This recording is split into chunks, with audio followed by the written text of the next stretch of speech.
Guys, কি অবস্থা? সবাই কি খবর? কেমন আছেন সবাই? আশা করি আছেন ভালো। আলহামদুলিল্লাহ, আমি আছি ভালো। আচ্ছা গাছ, আজকে আমি একটা এই 11 নিলাম। 11, ঠিক আছে, 3 টাকা নিল, ফ্রেশ 11। তো এই 11টা খেলে কি লাভ? আমরা তো টাকা দিয়ে অনেক সময় চা খাই, ওই বোন খাই, ঠিক আছে, আরও সমোসা খাই, মিষ্টি জাতীয় অনেক কিছু খাই। তো ওগুলাতে কি থাকে আর এই ফ্রেশ লেভেনেতে কি থাকে? তো সেমই তো আমরা টাকা খরচ করি নিজেরা খাবার জন্য, ঠিক আছে, বিশেষ করে আমার মিডল ইস্ট বা দুবাই এসব দেশগুলোতে। তো এটার ভিতরে আছে কি, এটার পিছনে দেখা যায় আছে আপনার প্রোটিন, এরপরে ভিটামিন এ আছে, ভিটামিন ডি আছে, ঠিক আছে, ক্যালসিয়াম আছে।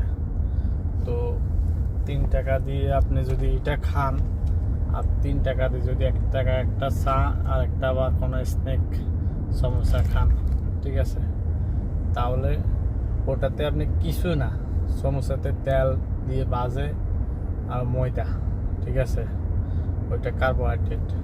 এরপরে চা তো চিনি ছাড়া খালে আলাদা সব, চিনি সহকারে চা খালে কোনো লাভ নেই, চার কোনো গুণাগুণ নেই, ঠিক আছে। যদি ব্ল্যাক টি খাইতে পারেন তাহলে ঠিক আছে।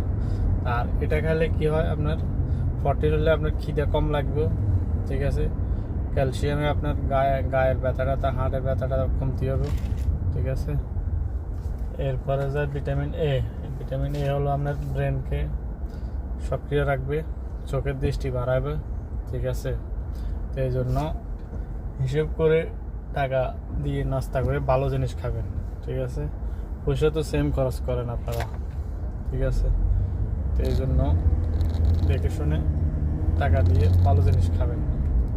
তো আর যাদেরকে এই পরামর্শটা ভালো লাগছে, ঠিক আছে, তারা লাইক কমেন্ট করে জানাবেন।